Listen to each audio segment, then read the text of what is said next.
Hey, welcome to Personal Excavation. Um, I just wanted to jump on here and just kind of shoot it and see what people are thinking, how they're feeling. Um, Kind of interested because it's Gemini season. We're well into it. We're getting towards the latter part um, with Venus and Mercury beside the Sun. And the Moon right now is currently in Virgo. So I was wondering how people are feeling. The last couple of weeks have been kind of everything you could think of. Um, let's see, I moved out of my house after 16 years. As you can see, this background here that I have, I'm doing a video here in my brother's bar, which is interesting. It's not the place I would choose to record, but hey, I'm just making do with what I have at the moment. And that's an important thing, is just using the tools that you have to do the things that are necessary. To start this channel, I mean, obviously I have to do more of this, put myself out there, show everybody that I'm an actual human being, for one. I mean, it's great to do the 2-card draw every day for everybody for inspiration. That's the beginning part, but we've now passed the year mark on this channel, and I had some plans to do more of these, but there was some kind of circumstances that were rather unfortunate. So, like I had said, that I had moved out of my place after 16 years, and my son, who's lived with me for his whole life, he finally took off, and him and his girlfriend have moved to Iowa, where they're starting their life together, which I'm super happy for him, because now that's shown that he's that's interesting. The light goes out. Okay, still looks good to me. But yeah, his life has changed. I just talked to him last night. We had like a 2-hour discussion on the phone, and he was telling me how good things were, that his girlfriend already had a job, he was looking for one, he had a job approach him, saw his resume, and I'm happy for my kid. He's taking the next leap in life. But for me, on the other hand, between I can't say losing, I didn't lose anything, but between having my son leave and go on his own with his girlfriend, and having to move out of a home that I'd lived in for 16 years, and also it was the same place that my late wife passed away at unexpectedly one day back in 2010, and so it was kind of a bittersweet, because that was the place that I raised my kiddo. But not only that, the reminiscent factor of the person that was special in my life who left us. So it was bittersweet to say that goodbye before walking out the door for the last time. And unfortunately, just as I was leaving that place, and I wasn't even, I don't know, I was trying to cross the street. I didn't even cross the street. My mom calls me, and my sister passed away. Literally, just as I'd left the keys, said goodbye, and I was ready to cruise away.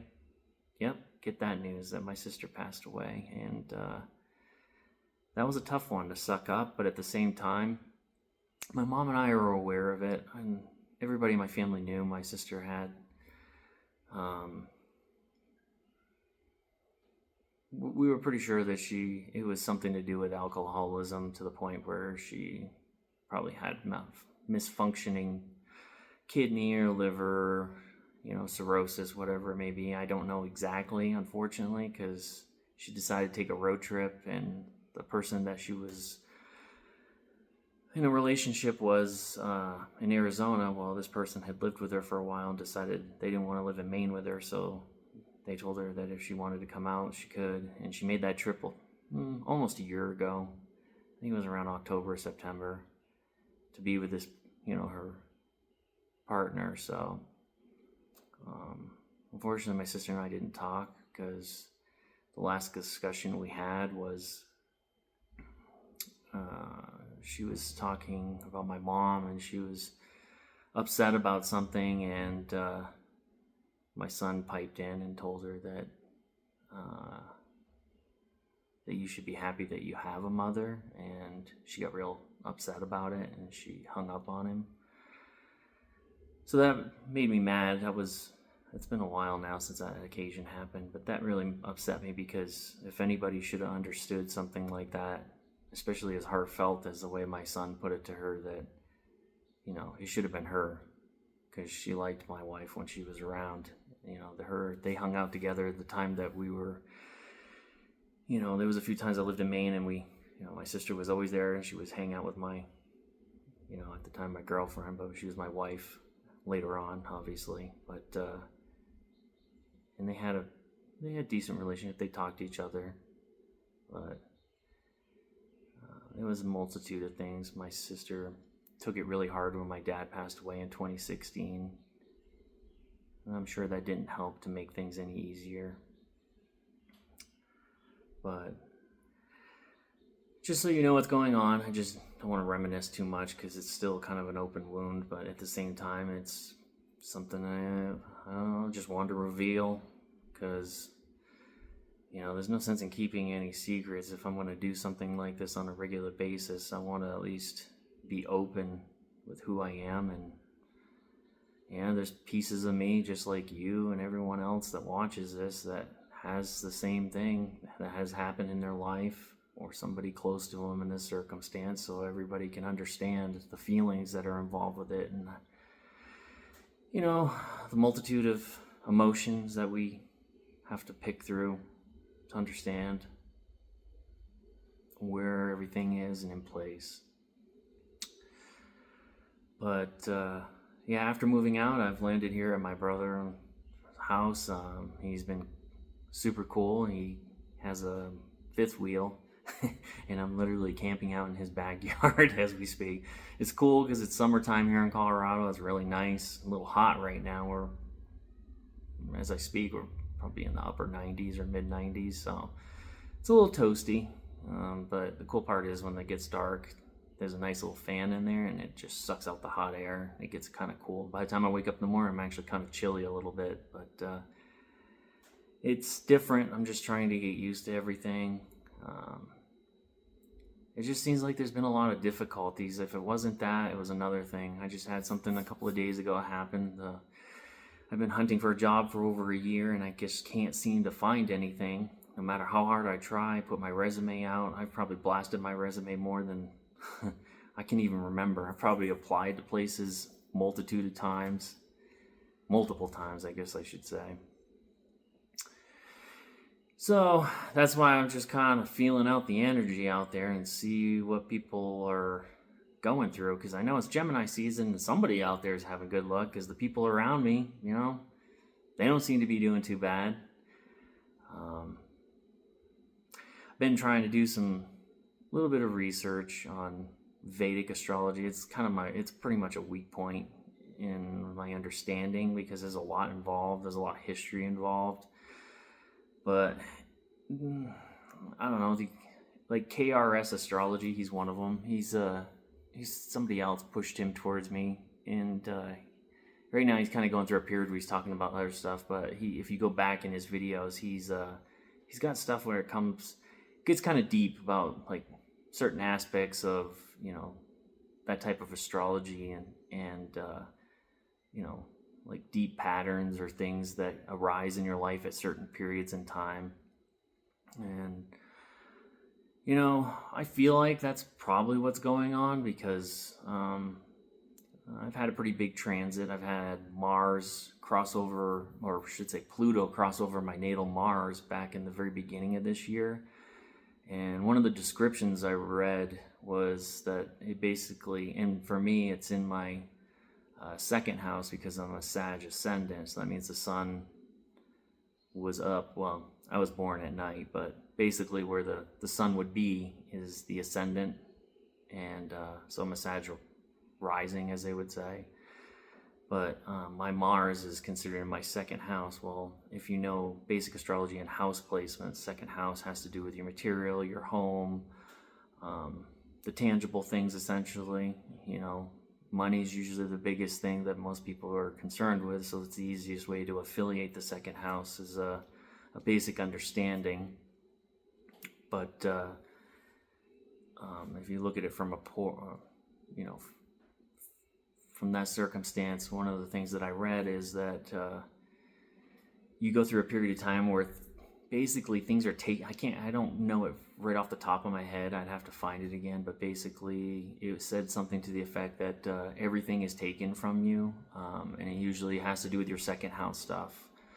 And there's basically, it just says that there's nothing you can do because it's a period of renewal, because Pluto is transformation, but it also stands for death and rebirth. So when it crosses over your Mars, it disables the energy of Mars, so much so that Pluto basically just kills off what is no longer necessary in her life, which it makes sense in a certain aspect because I've been in this period. I've passed over my midlife, which would be your Uranus opposing your natal Uranus, which is typically called like the midlife crisis as most people know it. It's a period of time where, for most men, the best way to put it is some men go out and buy a brand new sports car, which they normally wouldn't do, or just do wild things. Like, it brings out the energy of your teenage youth essentially, and the rebelliousness of that period in time. And you see yourself and you look back and you're like, wow, I need to have more fun. That's kind of where some of those people go in that history line. So they think, okay, well, I'm going to go buy a new sports car, because men see themselves as getting old and don't see, the grace of growing older. They just initially look at it as a negative, so they think they need something to make it feel better and look better, essentially. So that's why the midlife crisis is basically reminiscent and basically follows Uranus opposing your natal Uranus.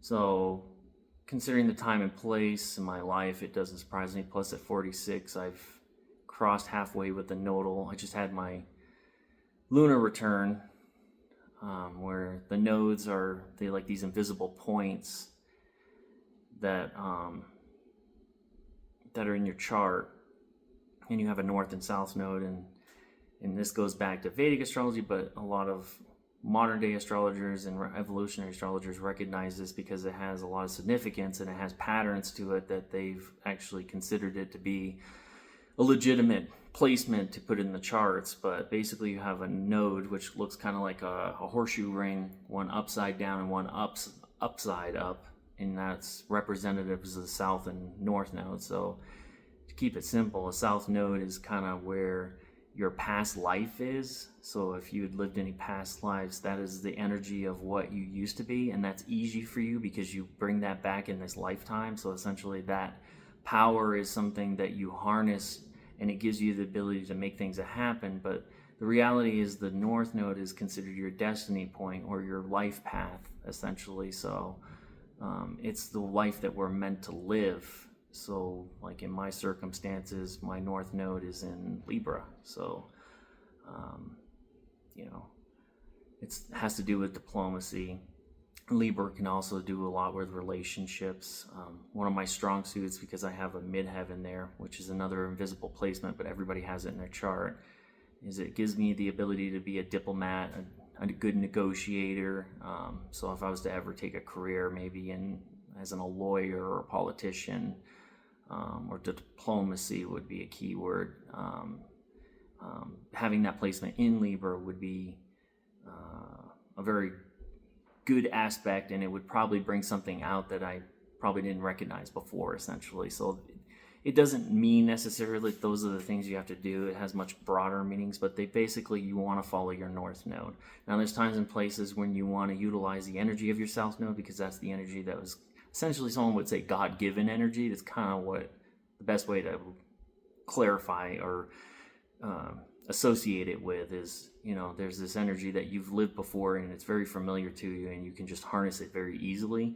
So there's times and places where I've noticed that they suggest that you use your south node energy because maybe your north node's in detriment and it's creating a tension point. So like in mine, they're opposite to each other in my natal chart and that, but it's gone past it now. It happened earlier this year. But what I'm getting at is I've had a lot of transits that are difficult, but they're not impossible to get through. Another one that I have that's still lingering is Neptune is basically a little bit like a degree and a half ahead, but it's almost basically opposing my moon. So I have this problem, and I've noticed it too. It's very representative. Neptune has to do with fogginess, dreaminess, because it's Pisces. That's where it's ruled in. And Pisces is kind of, the dreamer, the ones who want to touch the higher echelons, the ethers, I guess was the best way to say. So when I was going through that opposition, it was about 2 months ago, it was directly opposing. I did find that things were very hazy and confusing. Like it didn't seem like I could get things in a very logical, because I'm having a Virgo moon, I'm a very logical individual. So like I kind of analytical, I think things through, plus being an Aquarius, I'm always outside of the box thinker. It seemed like it was just blocking things. It didn't seem like anything was easy. So I've had like a cascade of events in my chart, and that's where I'm at right now in my life. Plus I've had recent events that I've induced, but at the same time, some that I had no control over. And but I feel like since COVID, especially, just from what I've experienced and talking to other people, it's not just me. There's other people that have lost family members for various reasons, for ailments, sickness, age, and then just some of the very odd and unusual things that, you hear about it and you say you knew the individual and you're like, that would be something they would never do, but for some reason they did. It would be the unexpected, and it's very Uranian in nature, just unexpected, fast. But I think Pluto is really putting a big hand on this whole situation, being Aquarius. Now, mind you, it's retrograding right now, which basically means it's going backwards. So this is the last full swing that it will be going into Capricorn, where it has been for, 16 years? Pretty close to that. It was 2008. So this is his last go-in. So if you could imagine a pendulum swinging, sometimes it swings and it gets to that last piece, but it slowly loses its momentum. That's exactly how planets work, especially, all planets do it, but like the outer planets are really significant because they're much slower in pace. So when they do the swing back and they make that last motion, it usually creates some kind of event, whether positive or negative. I try not to put too much on the positive negative aspect, because you can very well take a negative and it can be a great outcome, but you can also take a positive and it can be a bad outcome. So it's hard to just say, oh, it's a bad thing. It's just that we get so used to putting a meaning behind everything as, oh, I won the lottery today. That's a great thing. Oh, my mom died today. That's a bad thing. You see the comparison there. It's easy to judge it quickly. And I think we're in a time and place where when this Pluto goes back into Capricorn and makes that last swing and comes back out, I believe in November 17th, if I'm correct, of this year, shortly after the election period, that we're going to be in this Aquarius energy. Pluto's going to go back into it, and it's going to be full on, and this is till 2036, I think. I feel like it's close to 20 years, so I could be off on that. Oh yeah, 2040s. I must be thinking of something else. Sometimes I look at charts so much that I confuse it with other planets and placements, but it's a 20-year cycle. I'm quite certain of that. So you're talking 2043 time frame. So anyways, this is a long haul, and a lot of people don't realize the last time this happened was 2008. Well, we can all go back to 2008 if you've been around long enough and you understand time and can remember that period. That was the housing crisis. That was the time Obama was in office. And it was a period of change because we thought that the economy was going to crash, all these housing gluts and market, and it hit the market really hard. And we ended up bouncing back out of it in the end. And things changed after that. The internet exploded. YouTube, I think it was right around 2008 to 2010, started taking off. And so there was great, there was things that you could say it was really good and other things that were rough, but it's all relative in my opinion. It's just time going by and cycles, essentially. That's probably a more appropriate way to put it, is cycles. So we're going through a new cycle change, and it's a larger one because it's one of the last planets, which takes 248 years. So, 248 years ago, and I'm sure some of you heard, and maybe you're not familiar, Pluto is one of the planets. The last time it came to this place where it is currently right now was during the period of the American Revolution and the founding of this country, period. So that was a long time ago, and a lot has changed since then. So you can understand that when something that slow makes a move into a new sign in the aspect of astrology, it's a big deal. It's a huge deal. And knowing that the planet itself represents death, birth, transformation, it's significant. And the people who would probably most understand it are those Capricorns. For instance, if you're a Capricorn and say you're a later Capricorn, like in the January 18th to the 20, or no, you'd be in that 20 degree. In the last few years, you've had a massive change as a Capricorn. Basically, if you know your sun sign, say your Capricorn's between 20 and 29. In the last 4 or 5 years, you've had major change.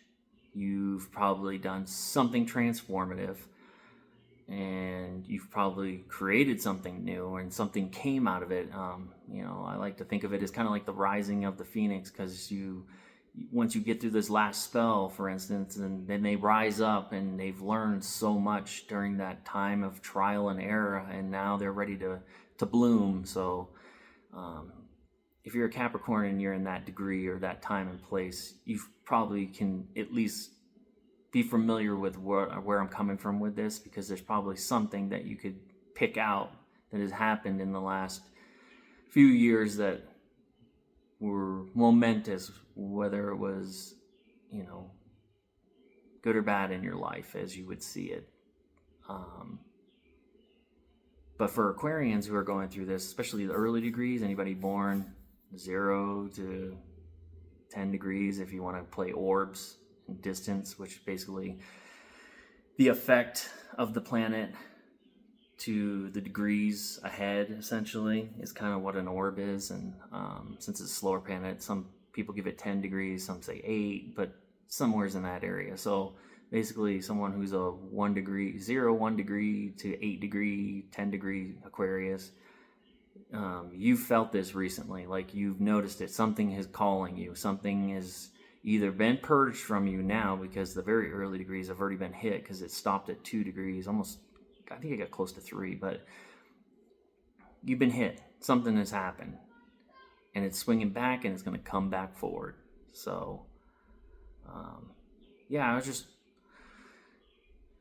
getting into some astrology stuff and pointing out some of the things and letting you know where I'm standing right now. And at this point, I ain't got a whole lot going on. The job that I did have was basically, at this point, I have no idea. I had circumstances where everything got out of control. I don't know what happened. I've still yet to get a solid answer as to exactly what is the holdup right now. And maybe in the next few days, I'll get some answers. But I was just more interested to see if other people are going through, a cycle spell where it seems like it's a lot harder, or some people, I'm sure, are having a good time, because Gemini energy's youthful, playful energy. So would make sense that some people are having a great time right now. And then there's some of us, it's like, it's okay. And then other people, it's like, it could be better.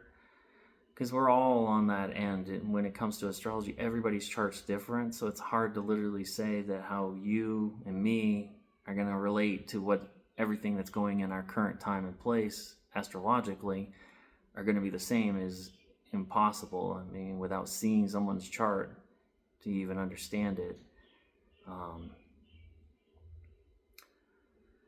there's a lot of variables that are included in that, so that's why I'm kind of just testing the waters and see if anybody has any opinions or comments about whether it's recent events or the good stuff too, as they would say. I mean, I love hearing about people having a great time, or like maybe they were going through a rough patch and now the cycle's changed and things are better for them, and everything's running great.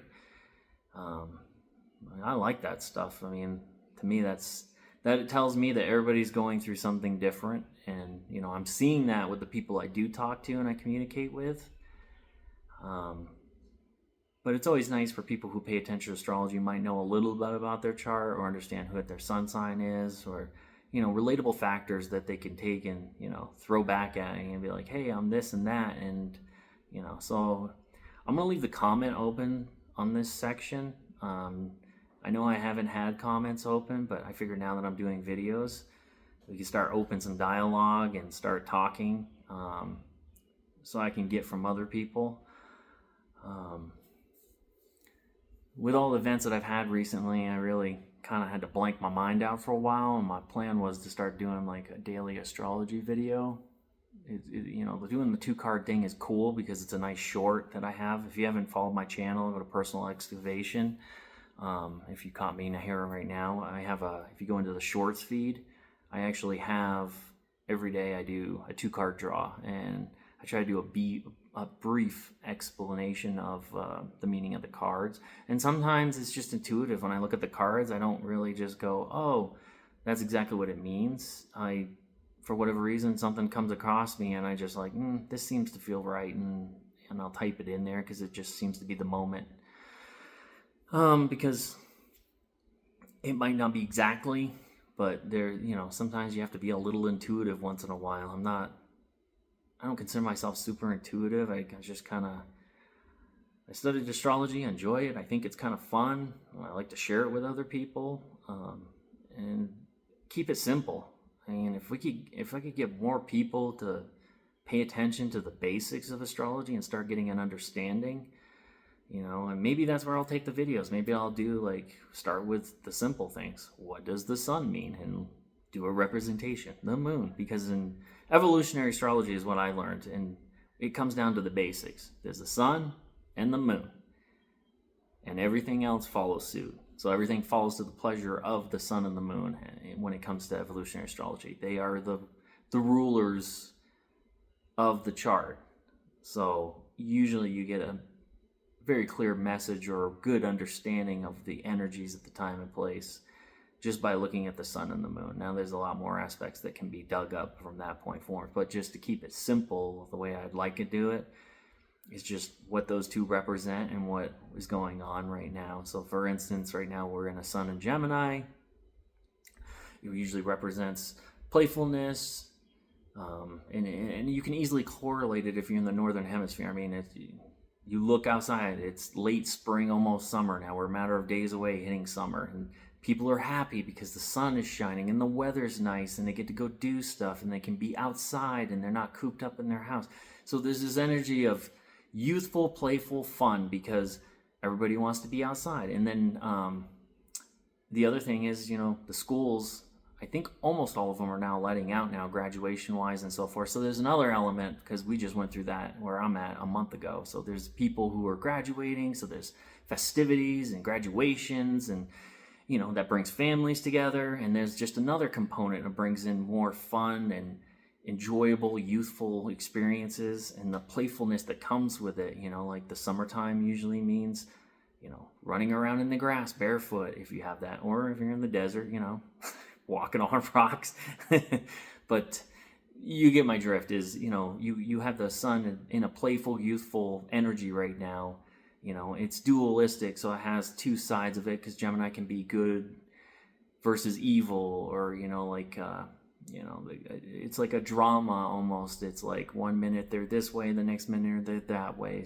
That's kind of like the darker side of the Gemini energy. So there's always a harder aspect with each sign, but that would be the other part of it. And then the moon being in Virgo, Virgo is very analytical. It's representation of the harvester. It's a woman in the field harvesting the fields. You know, it's a time of bounty, essentially. Virgos can be very analytical, deep thinkers. They can, just from my experience being a Virgo moon myself, late degree, you know, we can be repressed in our emotions. We don't show our emotions very strongly. We're not like openly expressive when it comes to our feelings. Though we have them, it's not that we're not. I mean, it makes it 10 times harder for me because I'm an Aquarian, and most people look at an Aquarian and think, oh, this person's, you know, aloof, the characteristics that they always say, or, you know, doesn't show emotion, and therefore people think you don't care, which is not true. But, you know, it's a characteristic. Every human being's different. That's why I'm saying everybody's chart's different, and there's just certain elements of the chart that, you know, bring that out. You know, there's some that would say that Aquarians with this Pluto period is going to bring out a new level of expression they've never had before in their life, you know, because the opposite sign of that would be a Leo. So some would say that Leo is going to be more Aquarian with this transit of Pluto going across Aquarius, because eventually it will oppose their suns. And the Aquarians will go through a Leo type thing where they'll become very expressive, more verbal. That's yet to be determined. I'm kind of like a mid to late degree Aquarian, so I still have quite a ways to go before it gets there. But I've been kind of waiting to see some others who are early degrees going through this, and I've yet to run into any just yet. So if you happen to be one, hey, you know, let me know if you're like a 0 or 1 or 2 degree Aquarius and you've noticed the change just this year alone, you know, in the last 6 months, for instance. Throw it down there, because I would be kind of interested what has changed. Just for those specific people, it's not over yet. Unfortunately, with that last swing, this is the last time it goes into Capricorn, and I mean, it's going to the very end of Capricorn. 29 something is where it finishes. And when it goes back into Aquarius, it's going back over your sun again. So you're just getting a taste of what's coming. So if there's something that was a message that was strong and you didn't listen to it, it's going to come back, and it's going to come back even stronger, because this time it's going to pass over it, and it's just going to keep getting more intense as it goes back and forth. So that's why I'm really curious if there's an Aquarian out there who's actually experienced this already and has some input, because being later down the line, I'm kind of curious, and I know it's not going to affect us all the same way, but I'm just looking for a general common theme for this next 20-year cycle that I could pick out and maybe notice that all Aquarians are going through once Pluto crosses over their sun fully, not the back and forth, but that last rotation where it doesn't come back. Because it'd be very interesting to see what the pattern is, if there's a common theme, or if everybody's experiencing something different.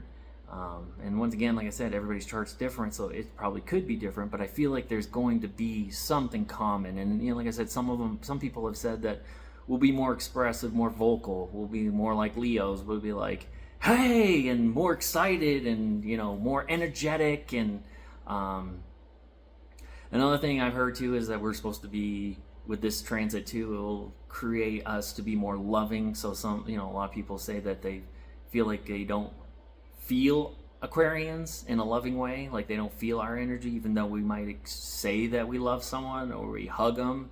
It's, people feel like, well, it just feels distant. And so I'm kind of curious with that whole transit if that's an aspect that changes as well, like people will feel us, because I mean, some people say that this is, you know, this is the, and I tend to believe it, but I'm more of an observer, so that's just probably me being analytical and studying. I'm just watching, but they're saying that this is the age of Aquarius that we're in, and then everybody says you can't have Aquarius, the age of Aquarius, without Aquarian. So that's why I'm curious. And so anyways, we're already knocking up there on the minutes, but I figure I would touch base, leave this open, throw in your comments if you're interested. Like, subscribe on my channel. I'm new. I don't know how I want to play this out, but I want to at least touch base, because if you haven't noticed, I've had videos over on my community section that I've posted. And I kind of had a couple of videos just before I moved out of the old place I had. I kind of wanted to have a little documentation of the past in my video. Yeah, throw in some information if you've got any to give about the transits, or just your everyday now. Are you enjoying it? Or you're not enjoying it? You know, I'm always curious. It's not that I'm curious about just Aquarius only. I'm curious, I'm also curious about other people, because the period in time that I've gone through in the last 2 or 3 weeks has been up and down, a lot of emotions, and I just want to kind of do a litmus test and find out if how other people are going, because I can see what I can see, but my crowd around me is limited, whereas this channel right here is a perfect platform to touch people far away that I would never know, and get to know their experiences. So yeah, throw down if you got anything to say. If you want to like, share, subscribe. Subscribing is super important right now. I only have 100 and something subscribers currently, but I'd like to get to 500 sooner versus later. Just seeing the numbers go up will help out, and eventually I would like to get this to the point where maybe I can monetize it, and then I can open up the door to doing more stuff and giving more time and energy to this, instead of just out there floating along in the world. But anyways, I hope you have a good day. Hopefully this message was something that you resonated with, and if not, and you just enjoyed listening to, and if you didn't like it, that's cool too. No worries. You don't have to watch us. But anyways, have a great day. Thanks.